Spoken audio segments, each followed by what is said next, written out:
चलित वर्ष दीपावली अमावास्या लागिब सूर्य पराग 27 वर्ष पर दीपावली रे लागुची सूर्य पराग पराग समय रे एही सब कार्य करिबा उचित नुहे पड़िबो जीवन रे खराब प्रभाव। तबे एही राशि रो व्यक्ति को पई एथर सूर्य पराग अशुभ रहिछि। सूर्य पराग एवं चंद्र ग्रहण को धर्म एवं ज्योतिष शास्त्र रे अशुभ बोली कुआ जाय थाए।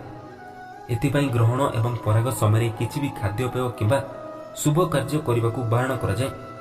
तबे चलित वर्ष अक्टोबर 24 तारिख रे दीपावली पर्व पड़ुवा बेले यार गोटे दिन पर अर्थात अक्टोबर 25 तारिख में चलित वर्षर शेष सूर्य पराग पड़ुछि।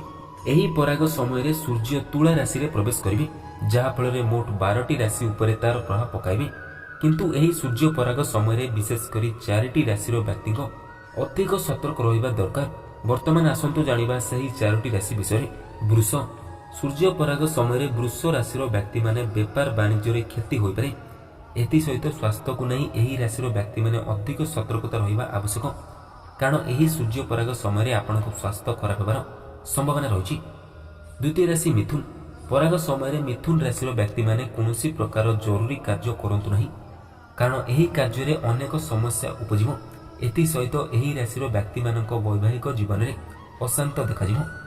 एतद् व्यतीत परिवार कलह लागि रहिबा सहित आर्थिक समस्या मध्य देखादिवो। तृतीय राशि कन्या ज्योतिष शास्त्र अनुसार कन्या चलित वर्षर सूर्य पराग समय एही राशि व्यक्ति माने अधिक सतर्क रहिबा आवश्यक, कारण एही समय आपनक व्यवसाय किबा काम मांदा होई पारे। एही समय कोनोसी शुभ काम करंतु नहीं, नचेत आपनक क्षति सहित असुविधा रे पड़ी पारंती। एही राशि व्यक्ति माने आर्थिक समस्या देखा दे पारे। तबे चतुर्थ शेष राशि होची तुला। एही राशि व्यक्ति मानक पई सूर्य पराग अत्यंत अशुभ रहिबो। आपण एही दिन जगी रखी चलतु, नचेत कोनोसी प्रकार दुर्घटनार शिकार होई पारंती। एथि सहित आपणक उपरे शनिक दृष्टि रहिबो, जेउ कारणरू आपण मानक मनरे डर रहिबा सहित मानसिक दुश्चिंता मध्य पड़िबो। तबे 25 तारिख दिन सूर्य पराग देखिबाकू मिलिबो। दिन 4:56 रे सूर्य पराग रहिबो एवं संध्या 6:26 रे सर्वक्षमा हेबो। मोट 16:26 पई पुरीरू सूर्य पराग दृश्यमान होउची। तेरे सूर्य परागर 12 घंटा पूर्वर अर्थात 25 तारिख भोर 4:57 पाक निषेध देवनीति निषेध हेबो।